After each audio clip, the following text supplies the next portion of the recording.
Cái mềm yếu nhất trong thiên hạ chế ngự được cái cực nhất trong thiên hạ. Cái không có lại xâm nhập được vào chốn không cùng. Vì thế ta đã biết vô vi có ích lợi của nó. Vậy mà không dùng lời, ích lợi của vô vi thì thiên hạ còn ít biết đến. Lão Tử, Đạo Đức Kinh, 43. Không có một bằng chứng nào cho thấy Lão Tử là một nhân vật có thật, nhưng nếu ông đã thực sự từng tồn tại, thì ông đã sống vào khoảng thế kỷ thứ 5 thứ 6 trước công nguyên, cùng thời với Khổng Tử. Triết gia người Trung Hoa Lão Tử đã viết một kiệt tác có tên Đạo Đức Kinh, là tác phẩm trọng tâm của tư tưởng Lão Tử. Một khái niệm nổi tiếng được rút ra từ triết học Lão Tử là vô vi, mà có thể được dịch ra thành không làm gì, làm như không làm, hay nghịch lý của cái hành động của cái không hành động. Theo nghĩa ứng dụng, chúng ta có thể mô tả vô vi như là một trạng thái của dòng chảy, thường được ám chỉ như là cái vùng của những người vận động viên.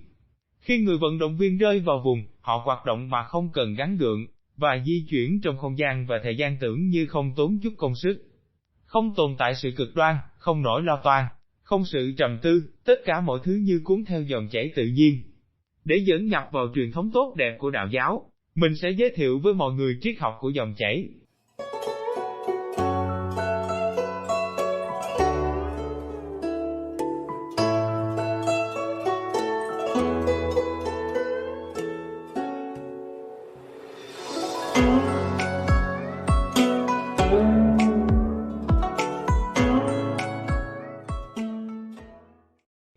Đạo Đức Kinh là một tác phẩm nghệ thuật bí ẩn, không chỉ thời điểm chính xác tác phẩm được viết, mà chính sự tồn tại của tác giả cũng gây ra nhiều tranh cãi. Tuy nhiên, có một điều chắc chắn rằng, sự vĩ đại của tác phẩm này, vẫn tiếp tục để lại dấu ấn cho nhân loại cho đến tận ngày nay. Chưa kể Đạo Đức Kinh, còn là tác phẩm văn chương được dịch ra nhiều nhất chỉ sau Kinh Thánh. Cốt lõi của triết học Lão Tử là sống hòa hợp với đạo, mà còn được gọi là con đường. Như vậy, đạo là gì? Chúng ta không thực sự có thể trả lời câu hỏi này, và kể cả chúng ta có cố trả lời, thì cũng vô ích. Việc chúng ta hiểu đạo là gì cũng chỉ nằm trong giới hạn nhận thức của chúng ta. Đạo thực sự là gì, nó trông như thế nào, gây ra cảm nhận gì, mùi vị và âm thanh như thế nào vẫn là một ẩn số. Hơn nữa, theo như lời dạy của Lão Tử, đạo mà chúng ta đang kể đến còn không phải là đạo thực sự. Theo đó thì, lời mở đầu nổi tiếng của Đạo Đức Kinh được viết như thế này: đạo khả đạo, phi thường đạo. Đạo mà có thể diễn tả được không phải là đạo vĩnh cửu bất biến. Danh khả danh, phi thường danh. Tên mà có thể đặt ra để gọi đạo không phải cái tên vĩnh cửu bất biến. Nếu vậy, con người có thể hiểu được gì về đạo? Những nhà triết học theo tư tưởng Lão Tử, nhấn mạnh đi nhấn mạnh lại rằng đạo đích thực chính là sự bao gồm tất cả. Lực mà vượt bên trên nhận thức và không thể cảm thụ được bằng các giác quan. Và mặc dù chúng ta không bao giờ có thể nắm bắt được đạo đích thực, chúng ta có thể đặt mục tiêu là sống hòa hợp với đạo. Tư tưởng này tương đồng rõ ràng với cách tiếp cận của chủ nghĩa khắc kỷ, ỷ đối với tự nhiên. Nếu vậy, làm sao để chúng ta sống hòa hợp với đạo? Các văn bản của đạo giáo không khắc họa rõ ràng một phương pháp thực hành giúp ta đạt được sự hòa hợp này. Tuy nhiên, chúng ta vẫn lần ra được những đầu mối hướng đến việc đạt được một tâm trí tĩnh lặng, kiềm chế các giác quan, trở nên khiêm nhường, từ bỏ sự tranh đấu, để hòa mình với quy luật vận hành của vũ trụ. Tâm tĩnh không nhất thiết phải là việc chúng ta ngồi xuống với đôi mắt nhắm lại. Những người ủng hộ tư tưởng đạo giáo nhìn ra được rằng, một tâm trí tĩnh lặng vẫn có thể kết hợp với vận động, và nếu như chúng ta trọn vẹn đặt mình ở hiện tại, từng hành động của chúng ta sẽ tuôn ra trôi chảy không một trở ngại, còn mức độ tập trung sẽ sắc bén như dao. Trong tiểu sử của mình, vận động viên bóng rổ chuyên nghiệp đã nghĩ Rubin ra sờ viết rằng, nó giống như thể chúng ta đang chơi bóng với tốc độ của một thước phim quay chậm. Theo Nam Hoa Kinh, Lương Huệ Vương bị cuốn hút bởi người đầu bếp tình dù của ông, đã tìm thấy sự nhập tâm hoặc du trong công việc của mình. Ông cảm thấy kinh ngạc khi người đầu bếp có thể thái thịt bò, với một dáng vẻ đầy thanh tao. Khi ông cất lời khen ngợi kỹ thuật của người đầu bếp, Du đặt dao xuống và đáp lại rằng, điều thần quan tâm là hành, là thứ vượt xa kỹ năng. Sau đó, ông ấy mô tả cách bản thân đã đạt được thành tích tuyệt vời của mình, một loại hiểu biết thần bí, trực quan về giải phẫu của con bò, cho phép ông ấy cắt nó thành từng mảnh nhẹ nhàng như hít thở, nhận thức và hiểu biết ngưng lại và linh hồn di chuyển đến nơi nó muốn. Nhớ hồi đầu mới thái thịt bò, tất cả tôi có thể thấy chỉ là con bò. Sau 3 năm, tôi không còn nhìn thấy toàn bộ con bò nữa. và bây giờ, tôi cắt thịt bò bằng linh hồn mình, và không còn nhìn thông qua đôi mắt nữa. Nhận thức và sự hiểu biết của tôi ngừng lại, còn tinh thần tôi tùy ý di chuyển. Tôi cuốn theo dòng chảy tự nhiên, cắt vào những thớ thịt to, rạch dao qua và con dao di chuyển như một điều đương nhiên. Vì vậy, tôi không bao giờ chạm vào dây chằng hoặc gân nhỏ nhất, hay một khớp chính. Phần chính của câu chuyện chính là tình trạng của con dao mà người đầu bếp sử dụng. Ông chỉ ra rằng người đầu bếp giỏi thay dao hàng năm bởi mức độ sử dụng, và người đầu bếp kém thay dao hàng tháng bởi kỹ thuật cắt xẻ vụng về của họ. Nhưng đầu bếp Du đã sử dụng cùng một con dao trong suốt 19 năm, bởi vì ông đã sử dụng con dao với sự khéo léo và tinh tế. Câu chuyện này liên kết với giáo huấn cốt lõi của đạo giáo về sức mạnh của sự hòa nhã khi ta ép buộc và tranh đấu. Chúng ta vẫn có thể hoàn thành công việc, nhưng đồng thời, chúng ta tốn nhiều công sức hơn cần thiết, và có khả năng phải gánh chịu những thương tổn song song. Mặt khác, một người nào đó khi ở trong trạng thái dòng chảy tiếp cận công việc, nhiệm vụ một cách thông minh, biết khi nào cần hành động và khi nào dừng lại, và tìm thấy sự cân bằng giữa hành động và không hành động. Nó cũng giống như là việc không để quá nóng, cũng không quá lạnh. Đó là lối thoát vàng giữa một bên là sự căng thẳng và một bên là nỗi nhàm chán. Tư tưởng về việc không hành động đi ngược lại với niềm tin phương Tây về việc cưỡng ép, làm việc chăm chỉ hơn để đạt được mục tiêu. Chúng ta được khuyến khích để trở nên tham vọng, để giành lấy sự kiểm soát và nỗ lực.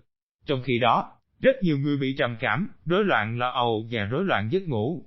Liệu có phải chúng ta đang bắt kiệt chính mình? Chúng ta coi thường tính thụ động và thường nhầm lẫn nó với sự lười biếng.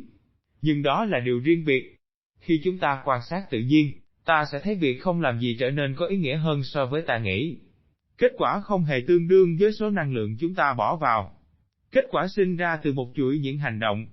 Thật thú vị, trong số tất cả các hành động cần thực hiện, nhiều hành động xảy ra một cách tự nhiên, và không cần nhiều sự can thiệp của con người để hoàn thành công việc. Không phải là có nhiều vấn đề tự nó giải quyết sao? Đạo giáo ví von cuộc đời như một dòng sông. Dòng sông tự có một hoặc nhiều dòng chảy của nó, và một khi chúng ta ở trong một dòng sông chúng ta có thể bơi ngược dòng, chúng ta có thể bám vào một cành cây, hoặc chúng ta có thể để mình trôi theo dòng chảy. Hầu hết trong suốt cuộc đời, chúng ta chọn bơi ngược dòng mà không hề nhận ra điều đó. Tâm trí bạn tin rằng bạn có thể và nên kiểm soát môi trường xung quanh, để tồn tại, đây giống như xu hướng cho mình là trọng tâm, bởi vì phần lớn những quá trình diễn ra bên trong, cũng như bên ngoài chúng ta không thuộc tầm kiểm soát của chúng ta. Ý tôi là, hãy đối mặt với điều này, chúng ta không kiểm soát được những tiến trình xảy ra trong cơ thể như tiêu hóa, lưu thông máu, hoặc khả năng chữa lành vết thương. Chúng ta không kiểm soát người khác, chúng ta không nắm quyền kiểm soát tương lai.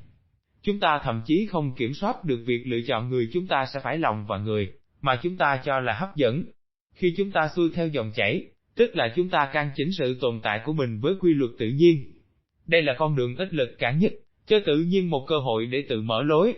Như vậy, cách thức của đạo giáo chính là vượt qua dòng sông mà không cố gắng kiểm soát nó, bởi việc kiểm soát là vô ích. Một khía cạnh khác của hình tượng dòng sông, đặc trưng cho đạo giáo, chính là hình ảnh của nước. Đặc tính của nước là mềm mại và từ tốn, mà chính là tượng trưng cho đức hạnh trong đạo giáo. Đây là một lời dẫn từ Đạo Đức Kinh. Thượng thiện nhược thủy. Thủy thiện lợi vạn vật nhi bất tranh. Sử chúng nhân chi sợ ố, cố cư đạo. Lao thiêu, tao tây chinh, 8. Nghĩa là, nước là thiện nhất. Nước khéo làm lợi cho vạn vật mà không tranh với vật nào.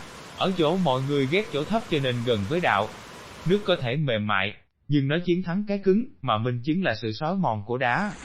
Và nước không chỉ chảy chỗ trũng, mà nó còn không có mục đích, không có mục tiêu, không có ham muốn cụ thể. Tuy vậy, nó nuôi dưỡng mọi thứ được nó chảy qua. Đó là điều kỳ diệu của sinh lực, mà hoàn toàn là kết quả của tạo hóa, và không mang trong mình một tham vọng nào.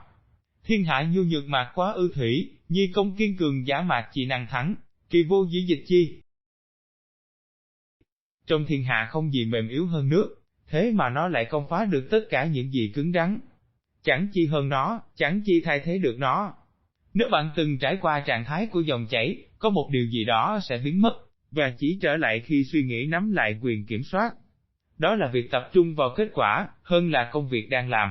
Điều này khiến tôi liên tưởng đến khái niệm Amerpati, yêu lấy định mệnh của mình, của triết học khắc kỷ, mà khuyên con người hãy trân trọng mọi kết cục, bất kể có là gì, và thay vì lo lắng về tương lai, chúng ta tập trung vào hiện tại.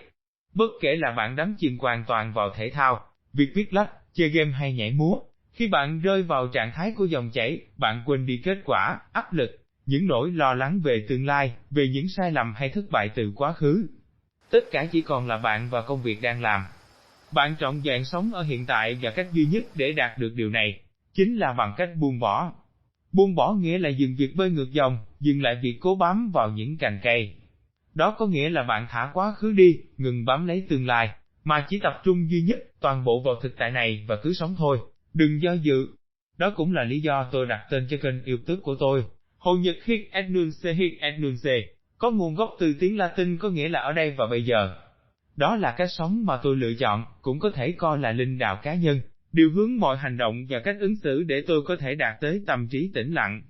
Luôn tập trung vào hiện tại, tự để dòng chảy xuôi dòng về nơi gọi là suối nguồn gốc. Nếu các bạn thấy nội dung này hay hãy cho một like và một subscribe để ủng hộ kênh. Cảm ơn các bạn đã theo dõi.